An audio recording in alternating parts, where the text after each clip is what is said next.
In the beginning was the Logos, the Big Bang, the primordial Om. Big Bang theory says that the physical universe spiraled out of an unimaginably hot and dense single point, called a singularity, billions of times smaller than the head of a pin. It does not say why or how. The more mysterious something is, the more we take for granted that we understand it.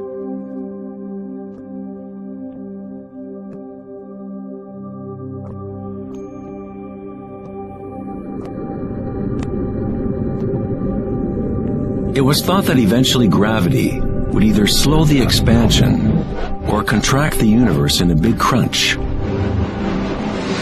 However, images from the Hubble Space Telescope show that the universe's expansion seems to be actually accelerating, expanding faster and faster as it grows out of the Big Bang. Somehow, there is more mass in the universe than physics predicted. To account for the missing mass, physicists now say that the universe consists of only 4% atomic matter, or what we consider normal matter. 23% of the universe is dark matter, and 73% is dark energy, what we previously thought of as empty space.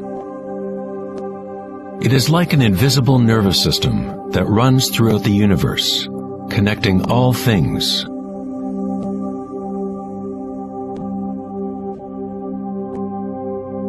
The ancient Vedic teachers taught Nada Brahma, the universe is vibration.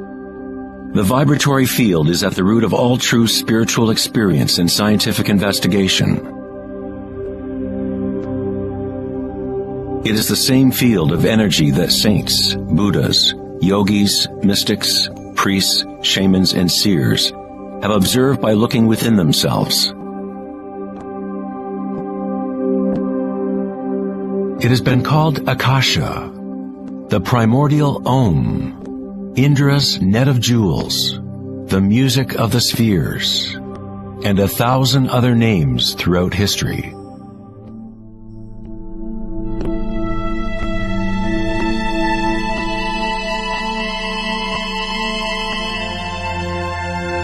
It is the common root of all religions,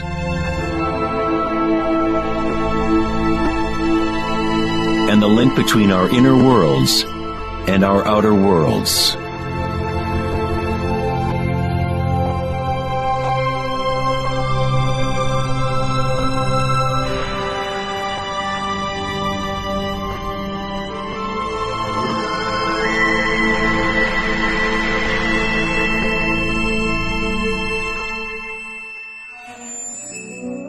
In Mahayana Buddhism in the 3rd century, they described a cosmology not unlike the most advanced physics of modern day. Indra's net of jewels is a metaphor used to describe a much older Vedic teaching, which illustrates the way the fabric of the universe is woven together. Indra, the king of the gods, gave birth to the sun and moves the winds and the waters. Imagine a spider web that extends into all dimensions. The web is made up of dewdrops, and every drop contains the reflection of all the other water drops. And in each reflected dewdrop, you will find the reflections of all the other droplets. The entire web in that reflection, and so on to infinity. Indra's web could be described as a holographic universe, where even the smallest stream of light contains the complete pattern of the whole.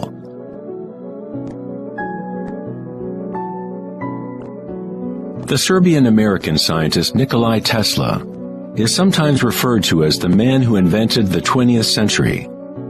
Tesla was responsible for discovering alternating current electricity and many other creations that are now part of everyday life. Because of his interest in the ancient Vedic traditions, Tesla was in a unique position to understand science through both an Eastern and Western model. Like all great scientists, Tesla looked deeply into the mysteries of the outer world, but he also looked deeply within himself. Like the ancient yogis, Tesla used the term akasha to describe the etheric field that extends throughout all things. Tesla studied with Swami Vivekananda, a yogi who brought the ancient teachings of India to the West. In the Vedic teachings, akasha is space itself, the space that the other elements fill, which exists simultaneously with vibration. The two are inseparable. Akasha is yin to prana's yang.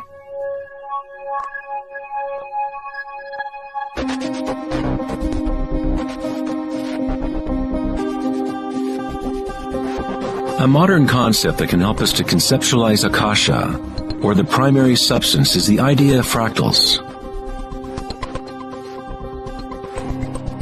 It wasn't until the 1980s that advances in computers allowed us to actually visualize and reproduce mathematically the patterns in nature.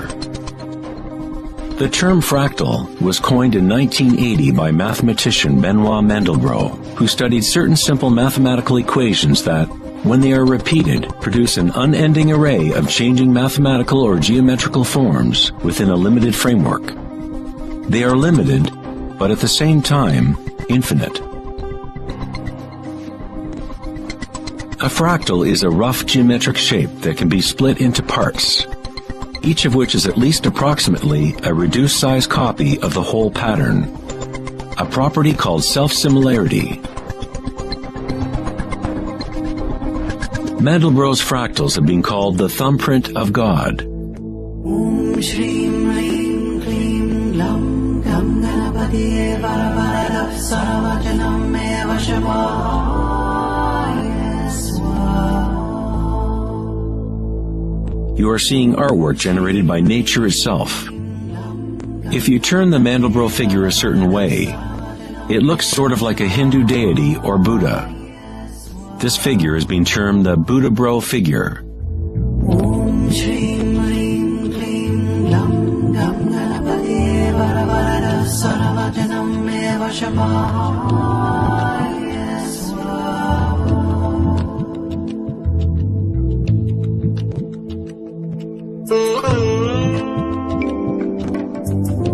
If you look at some forms of ancient art and architecture, you will see that humans have long associated beauty and the sacred with fractal patterns.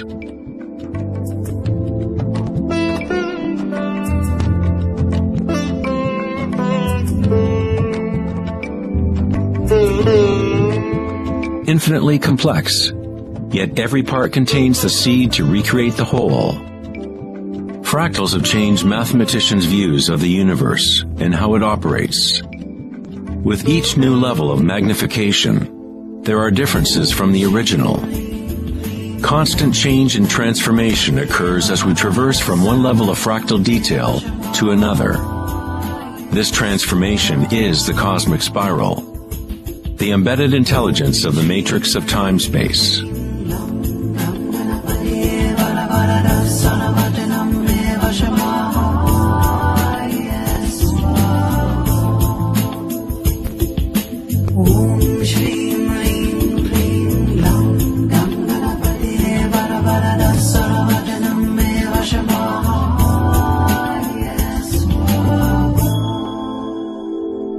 Fractals are inherently chaotic, full of noise and order.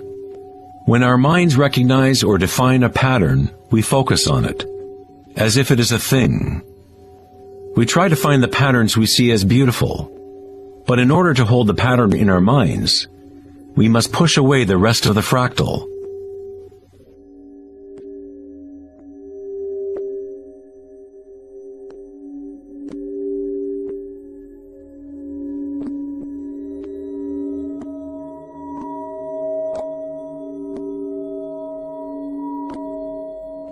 To comprehend a fractal with the senses is to limit its movement. All energy in the universe is neutral, timeless, dimensionless. Our own creativity and capacity for pattern recognition is the link between the microcosm and macrocosm, the timeless world of waves and the solid world of things. Observation is an act of creation through limitations inherent in thinking. We are creating the illusion of solidity, of things by labeling, by naming. The philosopher Kierkegaard said, "If you name me, you negate me." By giving me a name, a label, you negate all of the other things I could possibly be. You lock the particle into being a thing by pinning it down, naming it. But at the same time you are creating it, defining it to exist. Creativity is our highest nature. With the creation of things comes time, which is what creates the illusion of solidity.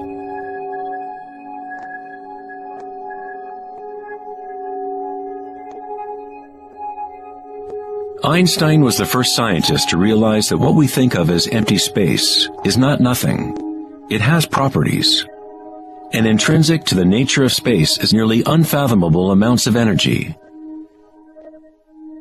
The renowned physicist Richard Feynman once said, "There is enough energy in a single cubic meter of space to boil all the oceans in the world."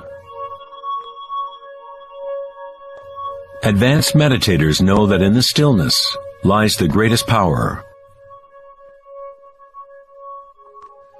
The Buddha had yet another term for the primary substance, what he termed kalapas, which are like tiny particles or wavelets that are arising and passing away trillions of times per second.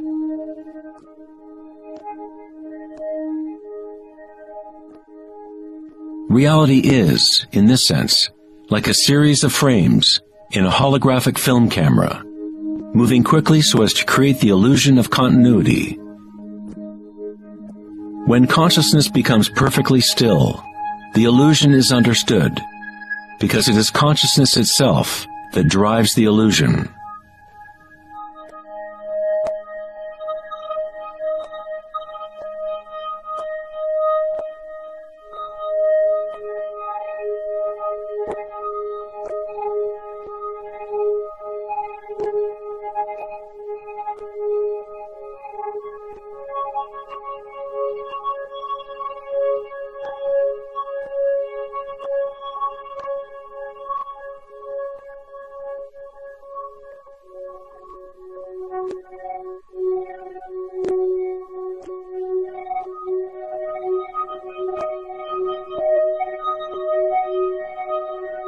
In the ancient traditions of the East, it has been understood for thousands of years that all is vibration.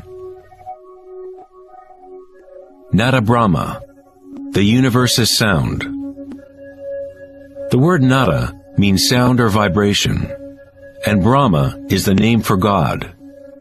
Brahma simultaneously is the universe and is the creator. The artist and the art are inseparable.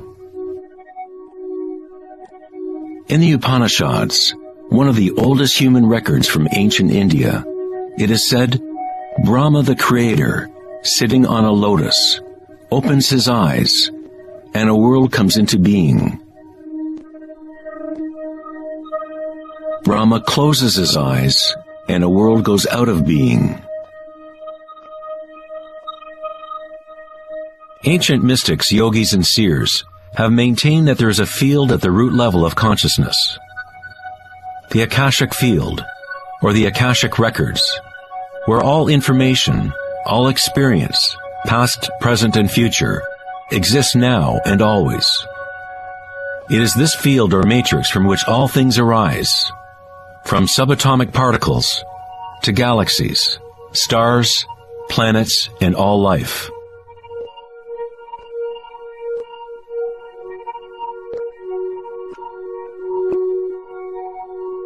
You never see anything in its totality, because it is made up of layer upon layer of vibration, and it is constantly changing, exchanging information with Akasha.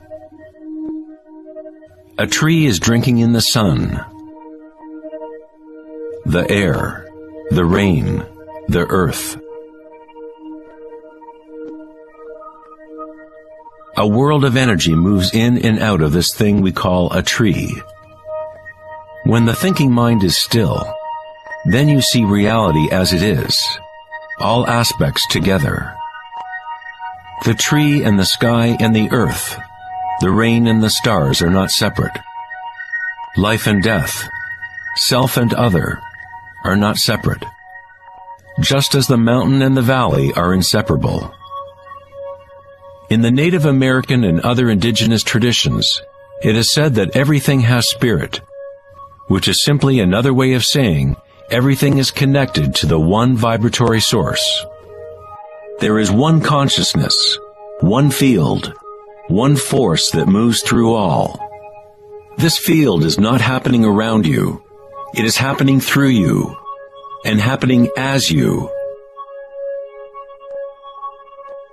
You are the you in universe. You are the eyes through which creation sees itself. When you wake from a dream, you realize that everything in the dream was you. You were creating it. So-called real life is no different. Everyone, everything is you. The one consciousness looking out of every eye. Under every rock.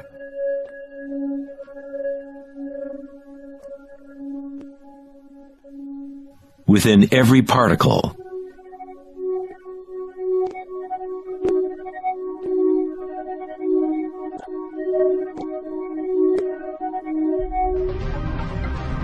International researchers at CERN, the European Laboratory for Particle Physics, are searching for this field that extends throughout all things. But instead of looking within, they look to the outer physical world. Researchers at the CERN laboratory in Geneva, Switzerland, announced that they had found the Higgs boson, or the God particle. The Higgs boson experiments prove scientifically that an invisible energy field fills the vacuum of space. CERN's Large Hadron Collider consists of a ring 17 miles in circumference, in which two beams of particles race in opposite directions, converging and smashing together at nearly the speed of light. Scientists observe what comes out of the violent collisions. The standard model cannot account for how particles get their mass. Everything appears to be made of vibration, but there is no thing being vibrated. It is as if there has been an invisible dancer, a shadow, dancing hidden in the ballet of the universe. All the other dancers have always danced around this hidden dancer. We have observed the choreography of the dance, but until now we could not see that dancer.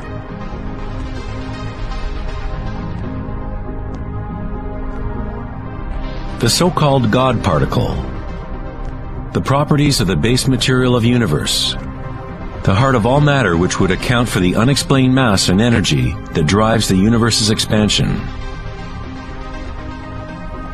But far from explaining the nature of the universe, the discovery of the Higgs boson simply presents an even greater mystery, revealing a universe that is more mysterious than we ever imagined. Science is approaching the threshold between consciousness and matter.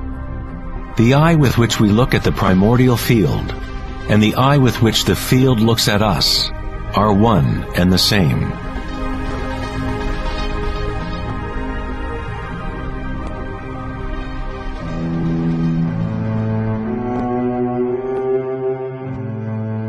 The German writer and luminary Wolfgang von Goethe said, "The wave is the primordial phenomenon which gave rise to the world." Cymatics is the study of visible sound. The word cymatics comes from the Greek root cyma, which means wave or vibration.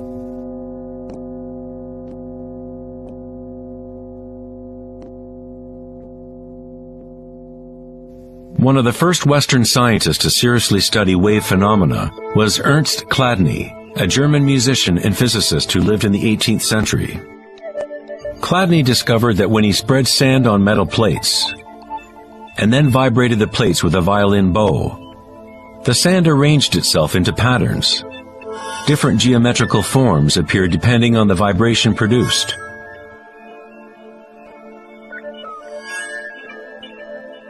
Chladni recorded an entire catalog of these shapes, and they are referred to as Chladni figures. Many of these patterns can be found throughout the natural world, such as the markings of the tortoise, or the spot patterns of a leopard.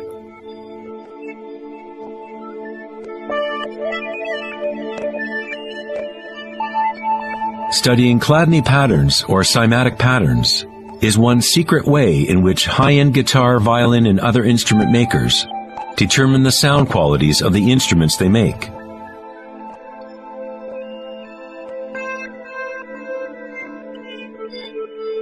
Hans Jenny expanded on Chladni's work in the 1960s. Using various fluids and electronic amplification to generate sound frequencies, and coined the term cymatics. If you run simple sine waves through a dish of water, you can see patterns in the water. Depending on the frequency of the wave, different ripple patterns will appear. The higher the frequency, the more complex the pattern. These forms are repeatable, not random. The more you observe, the more you start to see how vibration arranges matter into complex forms from simple repeating waves. This water vibration has a pattern similar to a sunflower.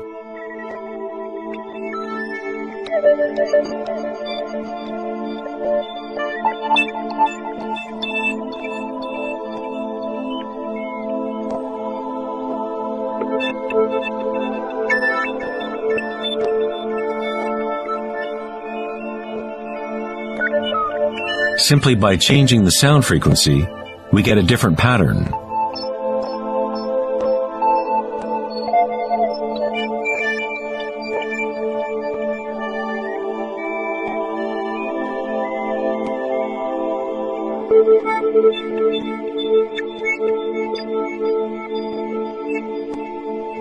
Water is a very mysterious substance.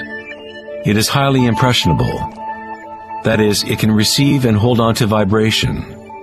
Because of its high resonance capacity and sensitivity, and an inner readiness to resonate, the water responds instantaneously to all types of sonic waves.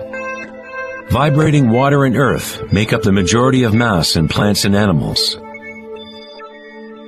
It is easy to observe how simple vibrations in water can create recognizable natural patterns. But as we add solids and increase the amplitude, things get even more interesting. Adding cornstarch to water, we get more complex phenomena.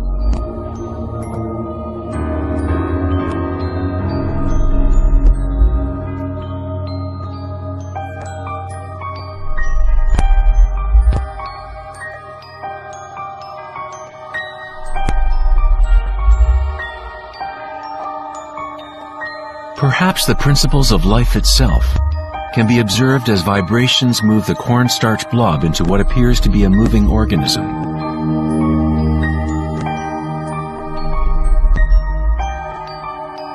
The animating principle of the universe is described in every major religion, using words that reflect the understanding of that time in history. In the language of the Incas, the largest empire in pre-Columbian America, the word for human body is Alpa Kamasca, which means literally, animated earth. In Kabbalah, or Jewish mysticism, they talk about the divine name of God, the name that cannot be spoken. It cannot be spoken because it is a vibration that is everywhere. It is all words, all matter. Everything is the sacred word. The tetrahedron is the simplest shape that can exist in 3 dimensions. Something must have at least 4 points to have physical reality. The triangle structure is nature's only self-stabilizing pattern. In the Old Testament, the word tetragrammaton was often used to represent a certain manifestation of God. It was used when talking about the Word of God, or the special name of God, Logos or primordial Word.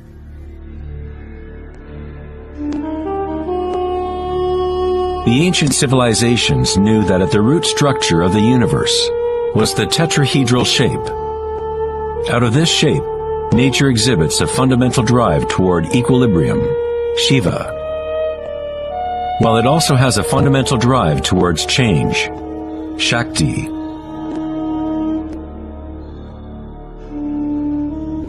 In the Bible, the Gospel of John usually reads, "In the beginning was the Word," but in the original text, the term used was logos.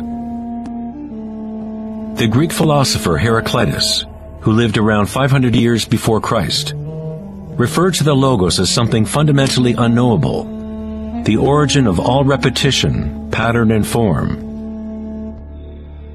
The Stoic philosophers who followed the teachings of Heraclitus identified the term with the divine animating principle pervading the universe.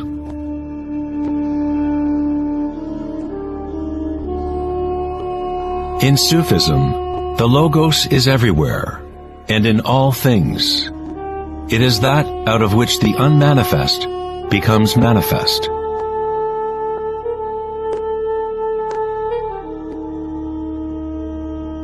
In the Hindu tradition, Shiva Nataraja literally means Lord of the Dance.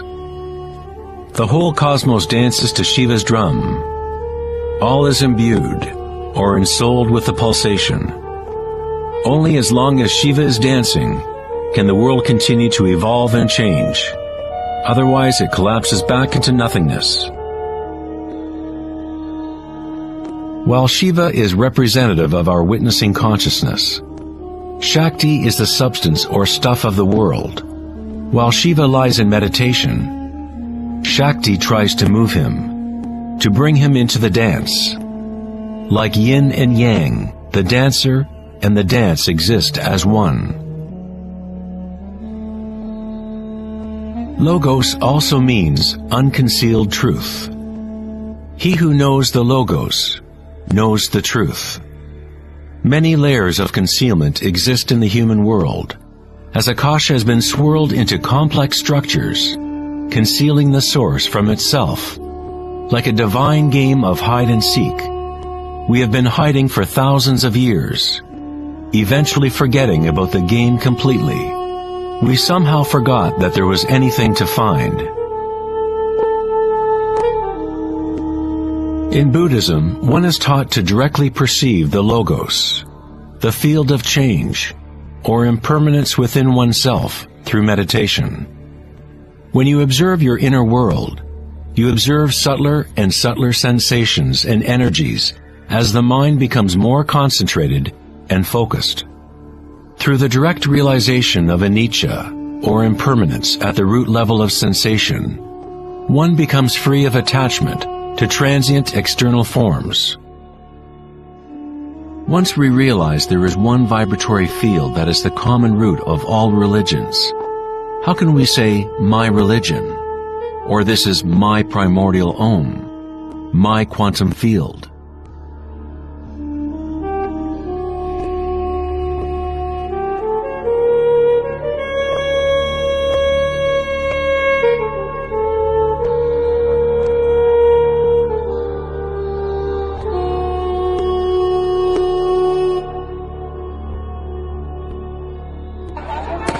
The true crisis in our world is not social, political, or economic. Our crisis is a crisis of consciousness, an inability to directly experience our true nature,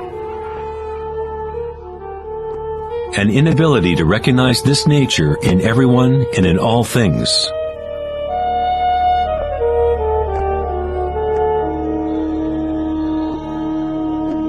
In the Buddhist tradition, the Bodhisattva is a person with an awakened Buddha nature. A Bodhisattva vows to help to awaken every being in the universe, realizing that there is only one consciousness. To awaken one's true self, one must awaken all beings,